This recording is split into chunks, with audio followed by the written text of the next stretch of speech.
good day wherever you may be. Welcome to Observations. We've got Kirk and Scott here. I'm Craig, and we're going to take a journey down memory lane here today.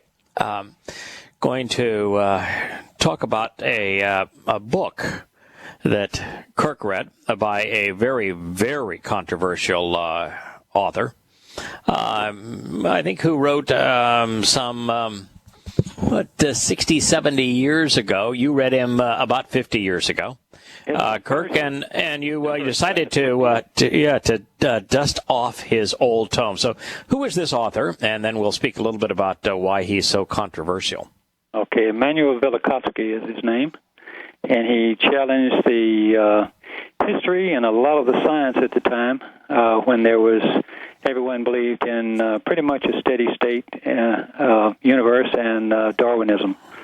And he challenged all of that by his observations of astronomy, geology, and history. Yeah, you know what's interesting is if you now I'm going to tell you that Velikovsky had some really weird ideas, and he'd be pretty easy to reject and debate based upon the weirdest of his ideas, which are that in the last 6,000 years we've had, Earth go everything from being a moon around Jupiter to having cataclysmic events between the planets leaving their existing orbits in our solar system. I think mostly he was searching for an otherworldly cataclysmic event, and if he just had replaced the notion of planets leaving their orbits with the comets and asteroids, he probably would have been fine. But there is something that could be said for anybody that challenges the accepted order in academia. My son just received earned a PhD in medicinal chemistry. And I can tell you, you either toe the established line or you do not proceed. There just are no rebels. And that is particularly true in places like history, where if you were to take a view that is divergent from the chronologies of history that have been popularized by certain scholars, you'll be ostracized. My favorite historian, and this guy also has some wild and crazy ideas too, but David Rohl. Yeah. A Test of Time is one of my favorite books. He is lambasted by the academics and among history professors for his redating of the Egyptian chronology, but his evidence for doing so is really extraordinary. I'm personally very impressed with his timeline and the basis of it. But something that give you a great example of how academia just responds negatively to anybody that questions any of their precepts. The explanation for life on this planet has always been that the notion that life emerged from elements and came into existence by random chance, and then evolved from that first organism to more complex organism. The argument has been that, yes, while the math demonstrating the likelihood of the first life form coming to exist is essentially impossible, 10 to the 50th or 60th power, and that the odds of that organism then finding a way to nourish itself, find food, find a means to process that food, and then replicate, reproduce, it becomes even more astronomical, going beyond maybe 10 to the 100th power. It'd be just unbelievably remote, essentially beyond the known elements in the universe times a trillion to one. But the argument was which said that the impossible becomes possible given enough time, which was the basis of the argument, that all fell apart. And, they even had to have a rebuttal in scientific, the Journey of Science, the Journal of Science, where they, and Nature, where they said, we now recognize there wasn't enough time. And so, the issue there was the fossils found in Greenland, which are shown to be 3.7 billion years old. The Earth was only formed 4.5 billion years, and the Earth only became, even the land on the Earth anyway, only became remotely hospitable to life about 3 to 500 million years thereafter, because when the Earth was first formed, it was extraordinarily hot because of all the bombardment of the debris that actually comprised the Earth. And to a large degree, most people think that the moon was actually created when a large asteroid hit the Earth after its formation and spewed much of the Earth out into space, and it coalesced as the moon.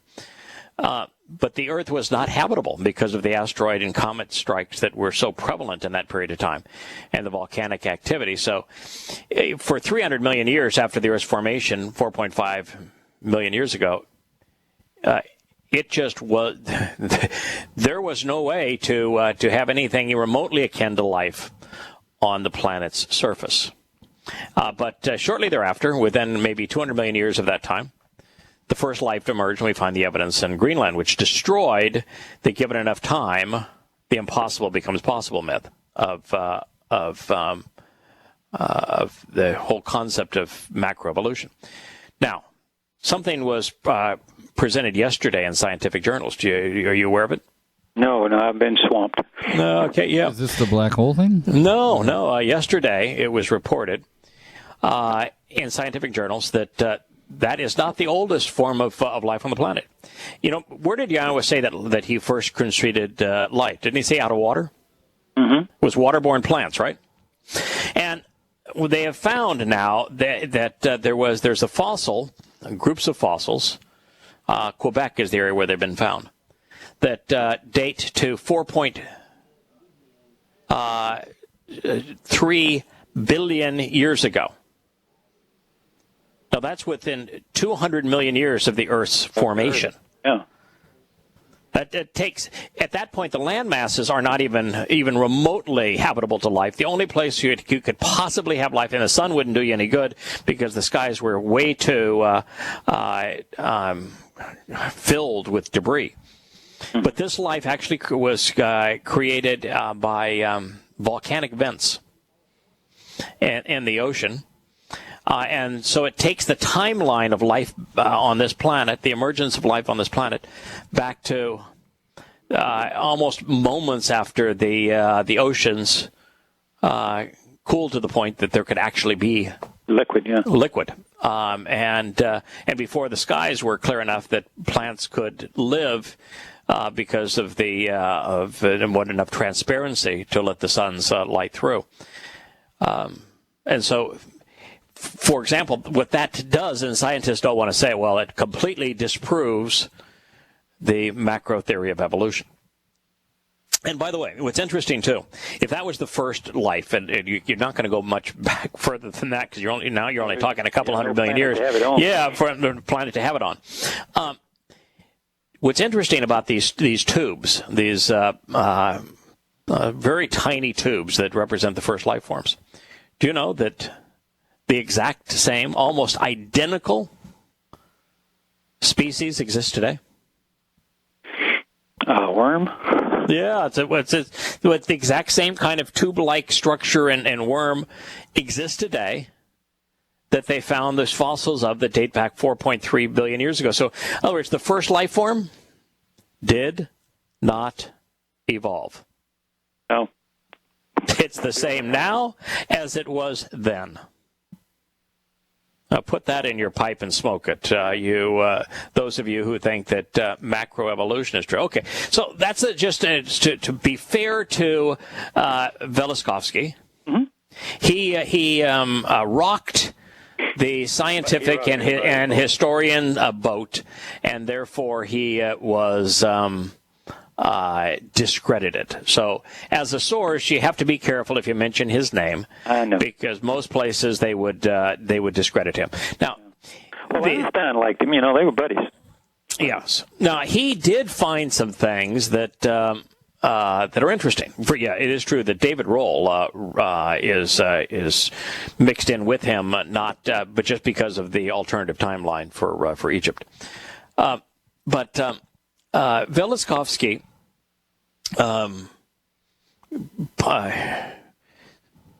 essentially came to the conclusion after reading a papyrus, a very interesting papyrus. And in this particular case, typically when I read somebody in your letter here to me on this, speaks of this papyrus, and it says that that papyrus seems to recount the same events at the same time as the plagues of the Exodus.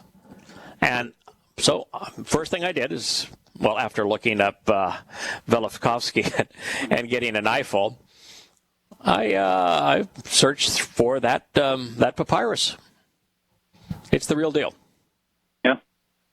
Why don't you share with the name of the papyrus, where it was found, and the dating of it? Well, let's see. I believe that's the one it's in the museum in the Netherlands. Correct. And it's even got a catalog number if somebody wants to look it up. It's Linden 344. Mm-hmm. And it was discovered originally in Memphis near the pyramid of Saqqara, which I thought interesting if that's the way you spell Quara. Yeah. But the papyrus, it was the first time it was bought and taken there, and the first time I found that it was translated was in 1909. Yeah. Now the name of this, just if somebody wants to look it up, is Ipuwer, I-P-U-W-E-R. Yeah, I-P-U-W-E-R. Its official name is Papyrus Leiden, L-E-I-D-E-N. I-344 Recto that's its official name, but it's known by. This means it's on the part we're reading from is on the front cover as opposed to there's another term for the back cover. So right, so it's known. If you want to look it up, it's I-P-U-W-E-R. Papyrus is and it is in the Dutch National Museum of Antiquities, and the dating of it, the actual papyrus was. That particular scroll document, that particular scroll, dates somewhere in about 1200 BCE, and it's it speaks. It's much older than that. That's correct. Right. Comfortable that it goes way. Yeah. So it's typical of the language, and the names of leaders that would date to the, I think it's called the 12th dynasty of Egypt, but in that period of time, and the Middle Kingdom. Right, and so the likely time, because it's so dire what it writes. The interesting is that the date that is most likely. The original was written is sometime immediately around 1450 BCE. Isn't that amazing? 1450 BCE is the end of the dynasty of which this could have been written. And if you date the Torah date the Exodus based upon the Torah, the year you come to is 1457 BCE. Mm-hmm. So it's a contemporary, based upon everything that can be analyzed about it. It is a document. What he had lived through. Right. The original was written at the time that the Exodus took place. Now, what's also amazing here is that there is a bias, another bias in academia. Mm-hmm. And that bias we see every day in almost everything we read, whether it be alphabets and language and the Hebrew alphabet, whether it be the timing of the Exodus and the history of Egypt, is there is a huge bias to discredit anything that is associated with Yisrael or the Torah. Yeah. And so if it's an obvious confirmation, the first thing scientists would want to say is, well, it can't be true because it's not true. Yeah.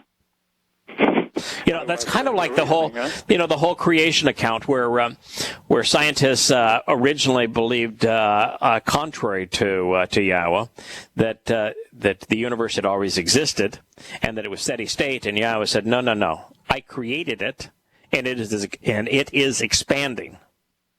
And here's when I created it, and you can use relativity to date his creation to about 14 billion years BCE.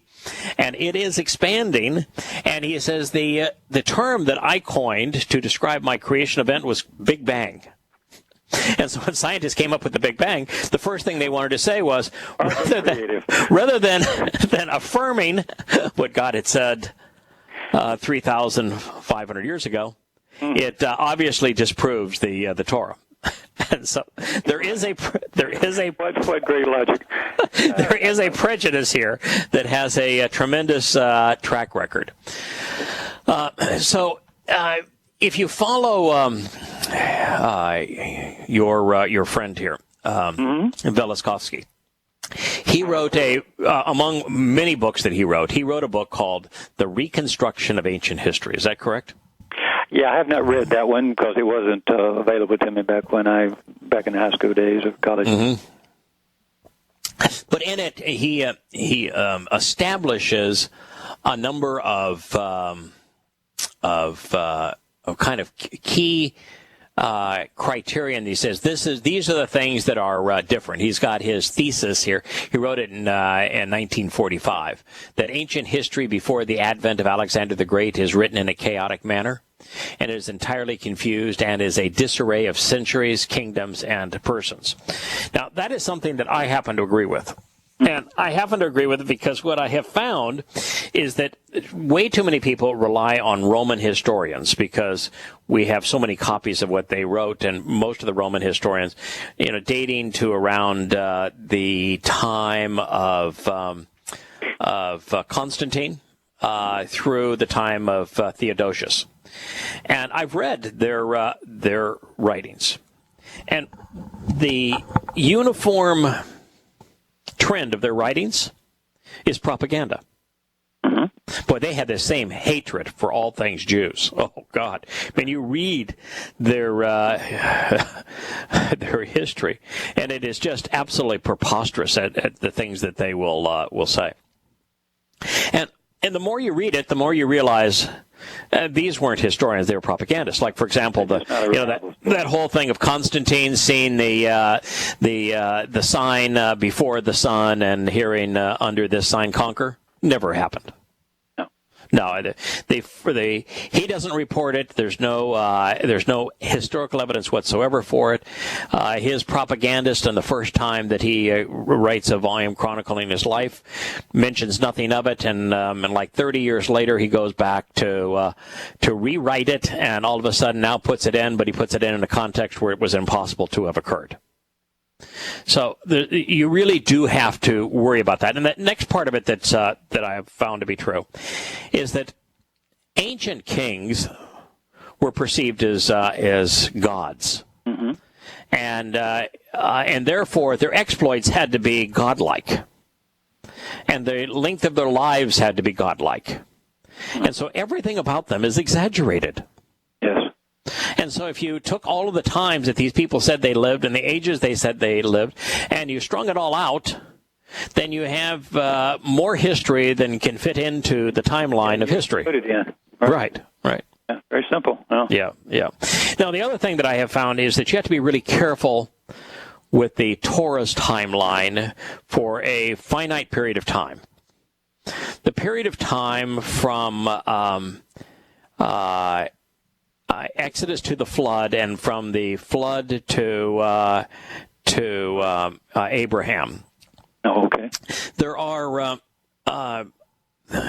time for the length of people. The hundredths place was a horizontal line above letters, and they wrote largely on papyrus coming out of Egypt at the time. And with the vertical nature, the linear nature of papyrus, that vertical line became almost impossible to read after the scroll was used 3 or 4 times. The inks were just not that good, and the texture wouldn't show on. So you had an issue. It was the Egyptian manner of communicating numbers, and it just wasn't sound. And so what I found is that, if you look at the Septuagint, which I don't use a lot, but if you look at the Septuagint's accounting of time and the Masoretic text accounting of time for that period of time, you find that the history of early Israel is shortened by about 500 years. Mm-hmm. And if you work that into the timeline, then you quickly find that the history of Israel coincides very nicely with the history of Egypt and every place else that's mentioned around. And it's all you really have to do is look at the places where the Masoretic text, written around 1100 CE, mm-hmm. and the Septuagint, written sometime around 250 BCE, 1300 years older, differ. Okay. So that also helps on our timeline. Okay, now these things being the case, the part that you wanted to research, you wanted to determine the timing of the Exodus, correct? Well, that's where it started. I don't think I can really get much closer than 1450. You can argue 1457. You can argue those. One of the things that Brad was concerned about is it had to be a Yobel year, but I'll be honest with you, I don't think it was. Yobel. It's got to be. All it's got to be is a Pesach. Yeah, it just has to start on Pesach. I came to the conclusion too that there are a number of ways of looking at it. It is possible using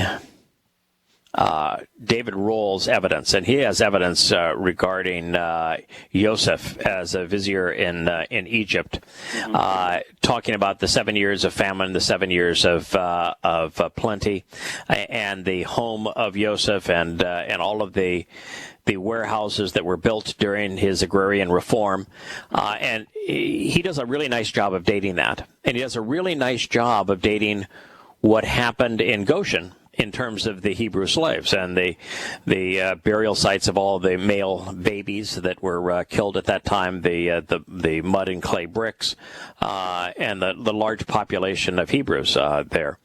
And if you look at that, it corresponds to the same time, the Exodus of about 1450-ish BCE. And if you go back from the first temple, which was 968 BCE when Dode laid the cornerstone, mm-hmm. And 968 BC. If you go back 480 years from then, that's how you end up with around 1450 BCE, which is not a Yobel year. But the thing that has to be a Yobel year is Abraham's affirmation of the covenant, followed by the beginning with Dode and then Solomon of the temple, which is 968 BCE, and then Yosha. Fulfillment of Pesach, Matzah, Bakodim, and Shabuah in 33 CE, all 1,000 years separated.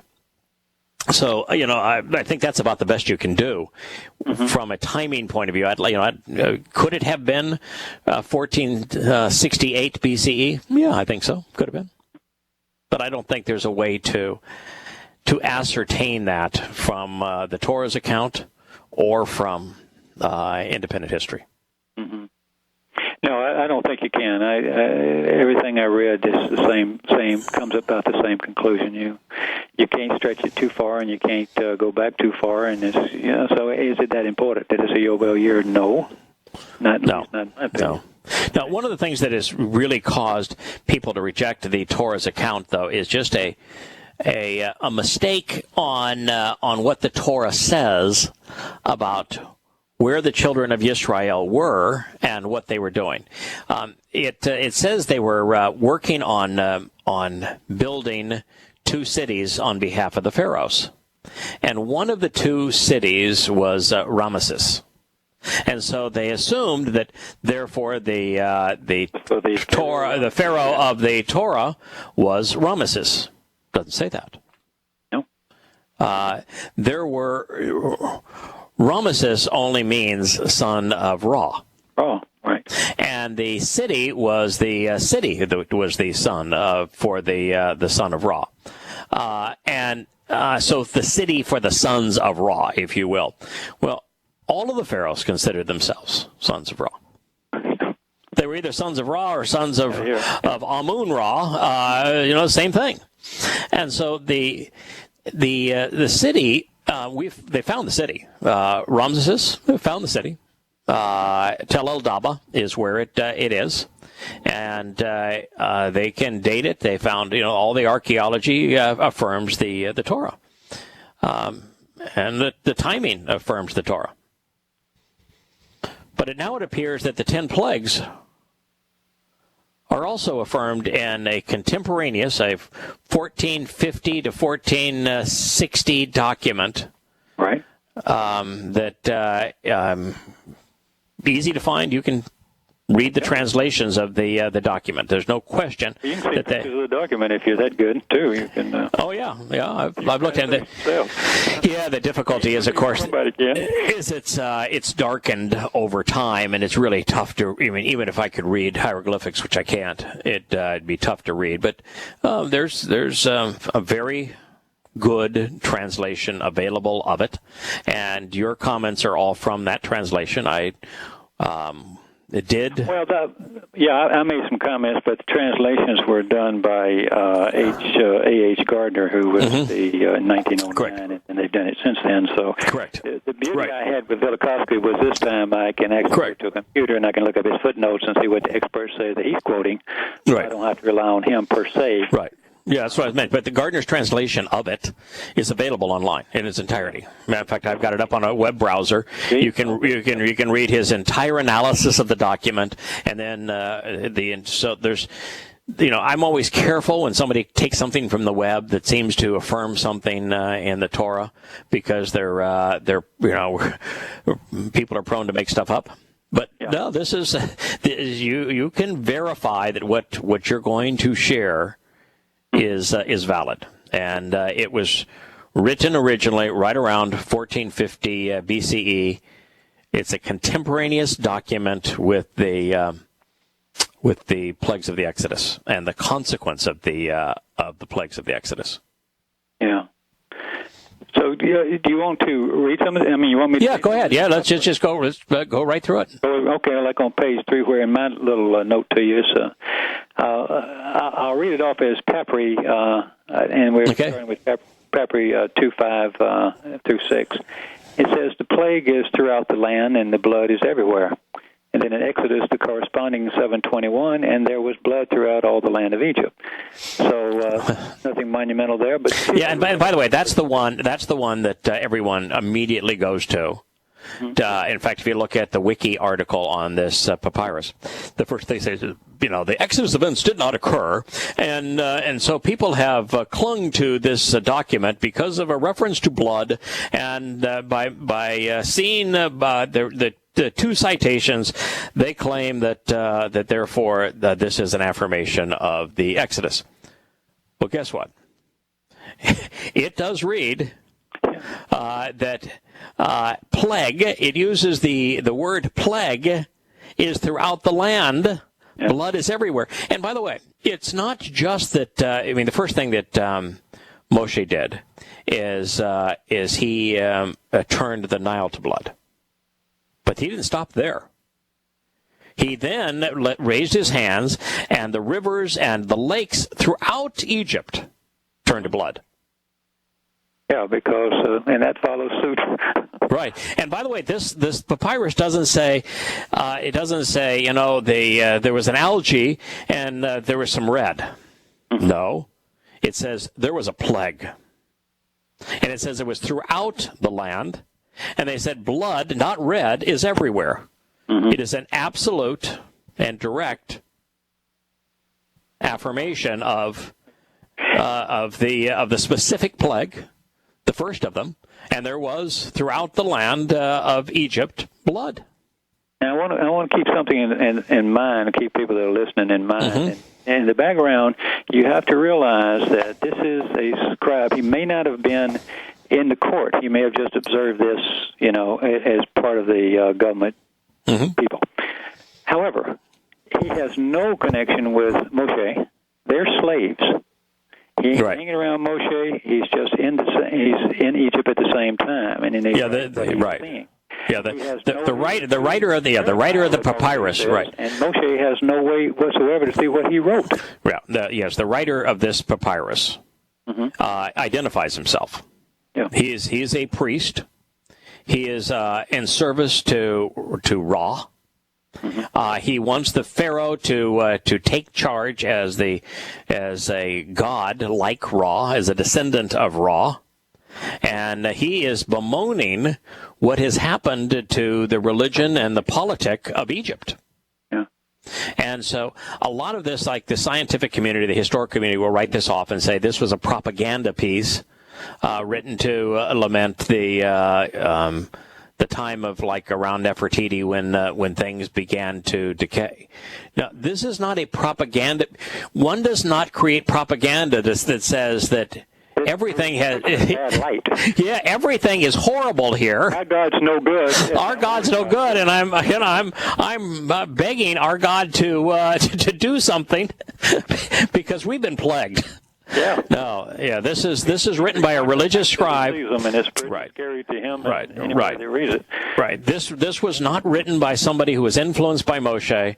This is someone who would have been in every possible way aligned with the Pharaoh. I think the Pharaoh was Dudamos, based upon the A Test of Time by Raul Vikovsky comes up with a different name, but I think the Pharaoh at the time was Dudamos.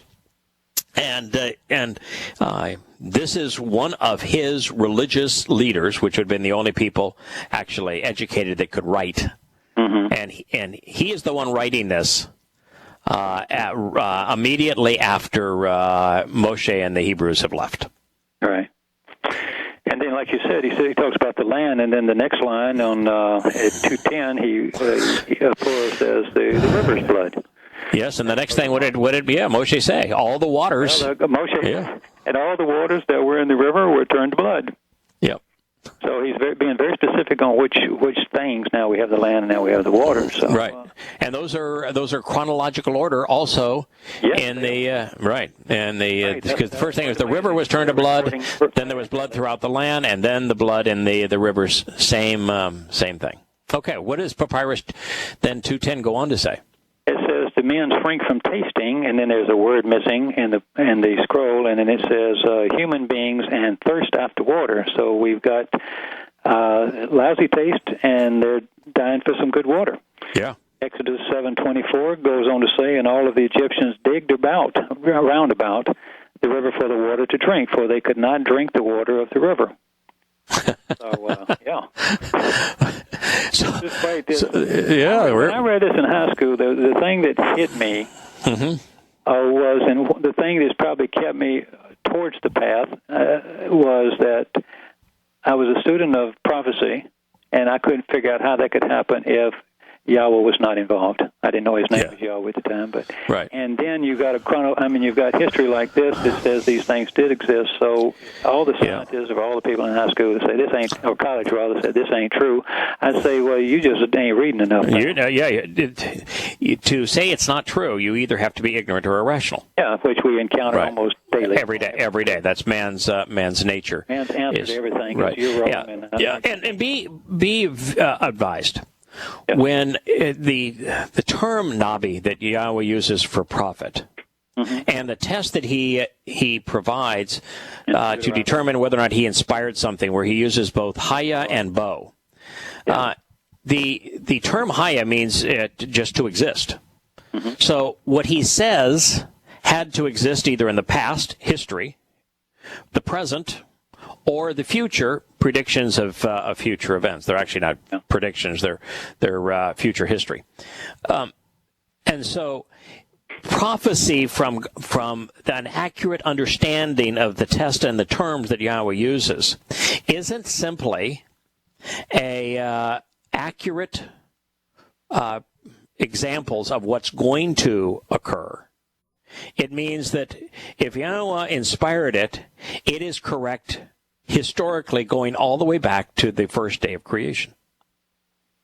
So this is history that is being presented for us that you'll find is confirmed in this historical document from Egypt. And it is precisely accurate. Mm-hmm. All right, so what's the next one? Well, the next one is 925 on the Exodus, and the destruction of the fields is related in these words, and it says, "And the hail smote every herb of the field and brake every tree in the field." And then I'm gonna quote one other thing from the Torah in Psalms 105:33, where they refer back to it. He says, "He smote, probably with hail, their vines and also their fig trees, and they break the trees of the coast." Now, this is important because the Papyrus 4:14 is going to say, "And the trees are destroyed," and also in 6:1 it says, "No fruit nor herbs are found."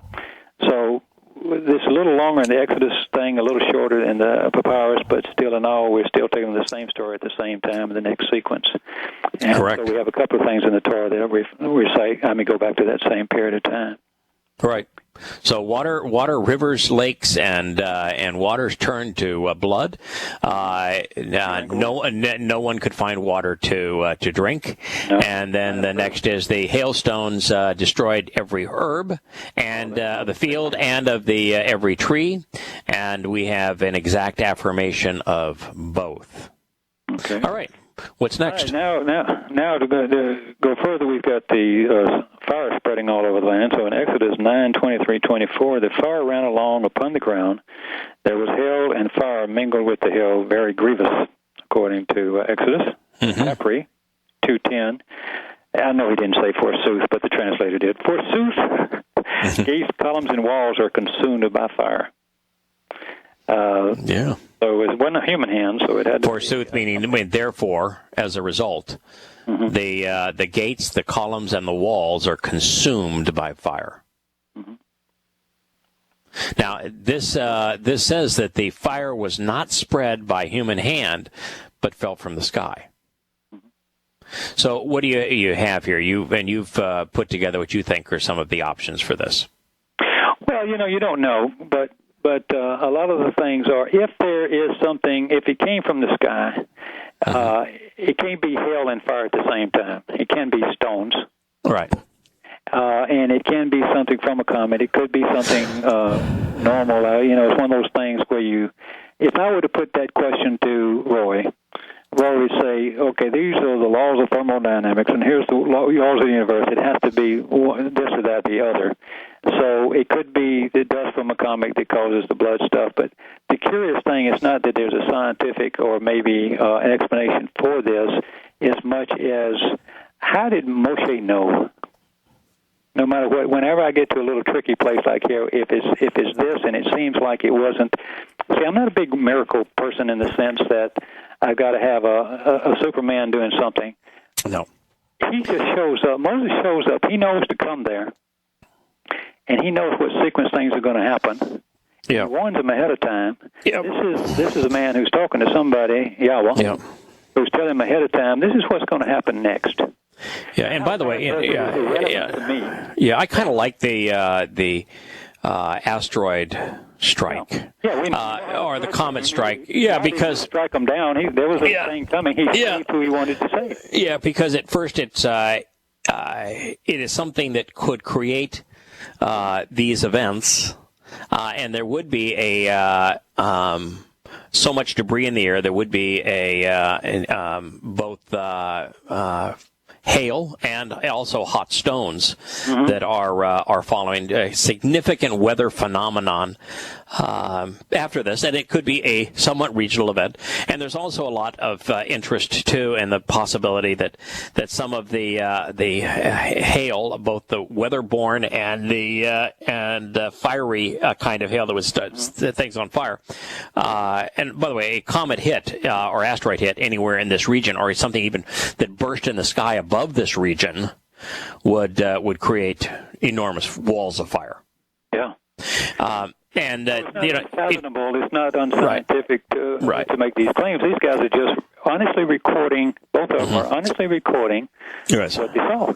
Right. Plus the fact we know that the great Minoan civilization, which was probably the most advanced in the world at the time, was destroyed right at this time by a tidal wave, something that would be very common with an asteroid hit.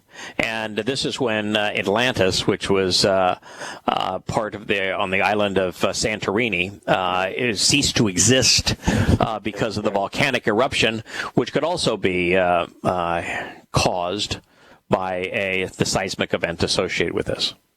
Now, in the second part of what I go to, which we're not covering today by any means, but the historians from Arabia recorded the same thing, and as did Josephus and as did Manetho. I may have it wrong, but they record a lot of the same thing. This is what caused the Amalekites, the Amu, as the Egyptians called them, to get on the move. And that's interesting in the next part of it when I show you some of that. That's really fun to do as well. So it's happening certainly all over the region. We do have Santorini, we have the Greek islands being impacted. We have the Minoan civilization being destroyed, and we have peoples out of Arabia on migration, very warlike and violent, all as a result of this. And we have immediately thereafter Egypt vulnerable because they have no leadership and they have their infrastructure is destroyed. When the slaves leave, so that's but in essence, in fact, you even wrote down, why do we call it the Red Sea? Sur being the Hebrew word, and residue of any of this could at this time would still have it be reddish. Sure. Well, you've even got a manuscript. I call it Quiche, that from the Mayans, it tells an event that's very similar in the Western Hemisphere. Now, there's two things about that document or that book. One, they talk about this red stuff that falls on them, and they also talk about the motion of the sun is interrupted. And when they record that, that's more closer to the time of Joshua, which there's got to be an explanation of why the sun would stand still. And over there in the Mayan country, the other side of the other side of the earth, they record that the sun didn't come up. I always thought that was rather. But anyway, I don't want to get too far afield on stuff. They're just some cool stuff when you start digging. You go, and this and this and this and this and this. So. But back to Apura. There's a little aside here for a moment where I went into the Exodus 9:31-32 because it has something to do with setting the time as Passover. And I thought it was kind of interesting. So can I go ahead and read that? Yeah, sure, because we know that it's Passover because Yahowah not once but three times speaks about how the barley grain was in the kernel and that it was destroyed. So go ahead. Yeah, so he goes on in Exodus 9:31-32, the flax and the barley were smitten, for the barley was in the ear and the flax was boiled. But the wheat what is the Hebrew word for barley is in the ear? Oh, it's the name of the month. Nisan. No, that's the rabbinical name for the month based upon their time in Babylon. It's the same month. It's just but Yahowah actually has a name. The name Nisan is the rabbinical name, if you will. Yahowah's word is Abib. Abib, yes. Abib. Abib means that the barley kernels are green and growing in the plant, not ready yet for harvest, but nearly so. It's Abib, and so he's establishing this incident to establish the time of year, which is Abib, because on the 14th day of Abib. And by the way, we're not to the 14th day. We are just at Abib. That's the start of the month. The start of the month is the new moon. Yeah, it's the new moon, right, or the first crescent of the moon, when the barley is Abib. So he's telling us that, by the way, pay attention now. It's Abib. So the Passover took place on Passover, 14 days, thereafter. Then I went on to say, after the next plague, the fields became utterly barren, like in Exodus 10:15 and above. The papyrus relates no duty could be rendered to the crown for the wheat and the barley. And he's going to talk about that a little bit further in 10:3. Exodus 7:21. Now, this is just kind of a lot of stuff thrown together here to cover this little area. And the fish that were in the river died, and there was no fish for the royal household. And then in Papyri 10:3-6, you have Lower Egypt weeps. This is Apura again. The entire palace is without its revenues. To it belongs the rights, the wheat, the barley, the geese, and the fish. So they can't tax them now. They don't get anything from the house. It's for the royal house. So it's obviously all the fields are devastated. Yes. So, and each of these plagues, too, was specifically designed to refute the existence and to expose the impotence of the Egyptian gods, because they had a god for each of these things that was now happening to them, and it showed. Oh, by the way, you're god of this, you're god of that. I'm sorry. Yeah, he is not going to come to your rescue. He doesn't exist. You're useless. Yes. Okay, so okay. One-on-ones. Here we have Exodus 10:15. There remains not any green thing in the trees or in the herbs of the field throughout all the land of Egypt. And the papyrus says 6:3. By the way, just a little thing. Yeah, what was the Hebrew name for the land of Egypt? Mizraim. Yeah, Mizraim. What do the Egyptians call themselves today? Mitzri. Mitzri, yeah. Yeah, Mitzri. Yeah, Egypt is from the Greek. The Egyptians refer to themselves as Mitzri today. And Yahowah coined this name Mitzrayim, which is just the plural of Mitzrah, to describe the country 3,500 years ago. Pretty interesting. The other thing that's really interesting about, and I didn't mention it, but that's just historically gratifying if you like this stuff.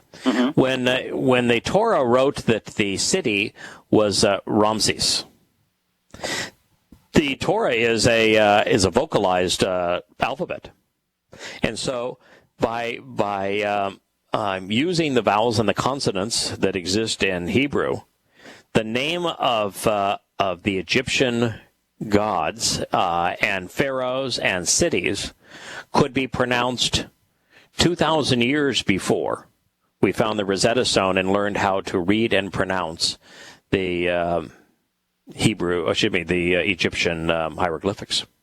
Wow, that's cool.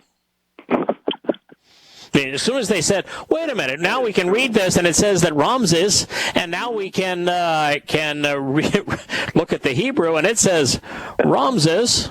Why didn't they say, "Wow, that's what are the odds that happened by chance?" The founder of Mormonism, Joseph Smith. Joseph Smith, was handed a hieroglyphic tablet before the Rosetta Stone, and because he claimed that his great capability was that he could translate ancient languages that no one else knew how to read, and so he was he was given a tablet which we now know came from the Book of the Dead, and he said, "Oh, this is about the Lord's meeting with Abraham." And of course, it was a chant from the Book of the Dead. So he proved that he was wholly and completely unreliable, the founder of the Mormon religion. But Yahowah, as the author of the Torah, proved that he was completely and totally reliable, both with the name of the country, Mitzrah, and Mitzrayim, just the plural of Mitzrah, and with Ramses' name, as well as the litany of plagues here. Wow, that's pretty cool.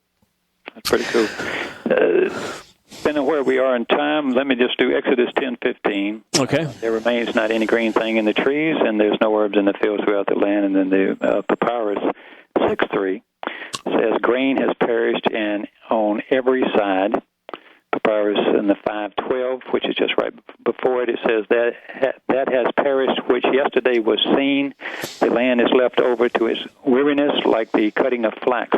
Now, the reason that's important is because it said yesterday it was not seen. So I made a little note down here that this obviously is saying that this happened all in one day.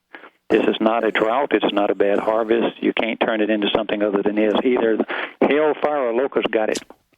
Yeah, and by the way, it's also interesting that the talking about the harvest that was not seen. Barley shoots up very quickly and greens up very quickly, saying that barley didn't even exist before it was shortly before it was destroyed. And also, what other plant did it mix? The Papyrus 5:12. What other plant? Flax. What are the two plants that Yahowah mentions? Barley and flax. Yeah. Pretty cool. Pretty cool. Back here in that's now for those listening and ain't got the book in front of them. It's 9:31:32. Flax right. And barley. It's the first thing Correct. Out of Exodus. Yeah. Yep. So now you're going to see, and then I went to Psalms 105, 34, and 35, and the locusts came, the caterpillars, and them without number. And they did eat up all the herbs in the land, and they devoured the fruit of the land. And then again in Papyrus 6:1, he mentions no fruit, no herbs are found hungry. And there's some words missing, and then it says hunger. Right. And herbs, by the way, doesn't mean herbs in the sense of spices. No. It means grains that would be used to create. Guess what the primary purpose of growing grain was in Egypt? I'm sure bread. Nope. No?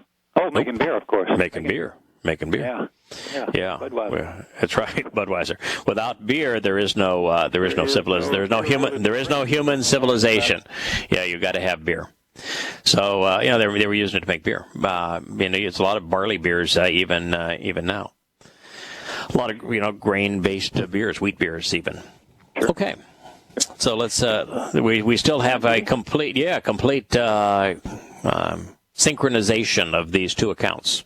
Yeah.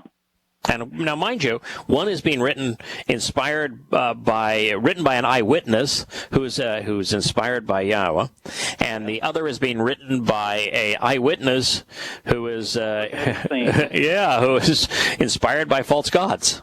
I mean, they weren't trying to corroborate one another. No, they have no idea of each other's writing. No.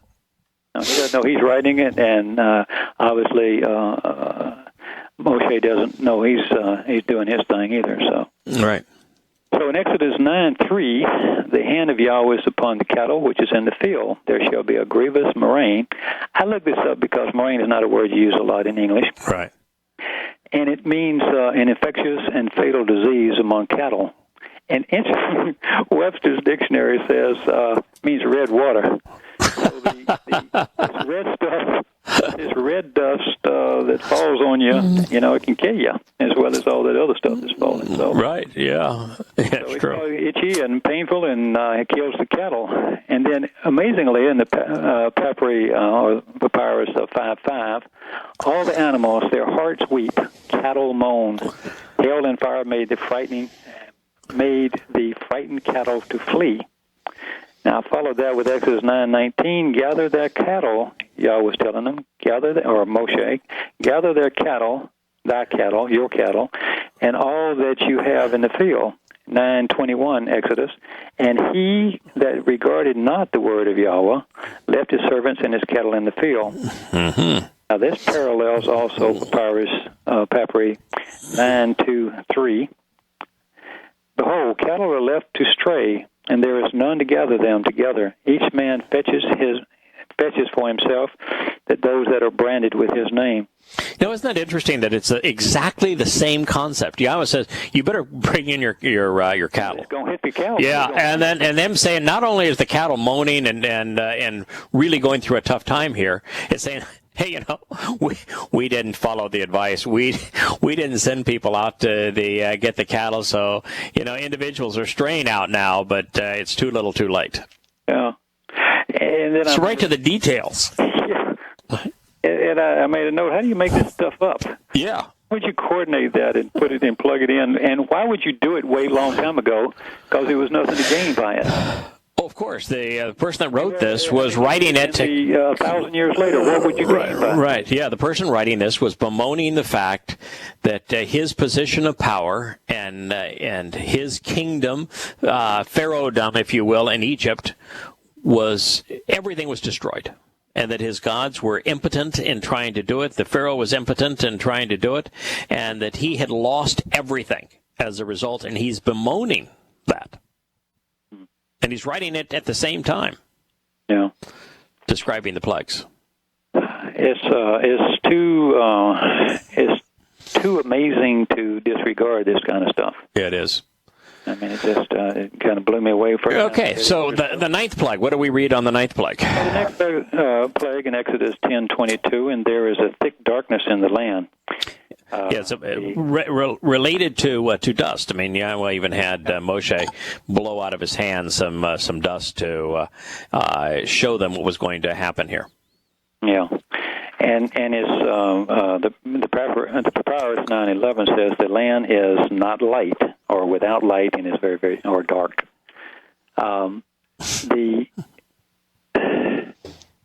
The thing about that, and I was reading a lot about what he had done. By the way, what's interesting here, I just have to stop you for a second here.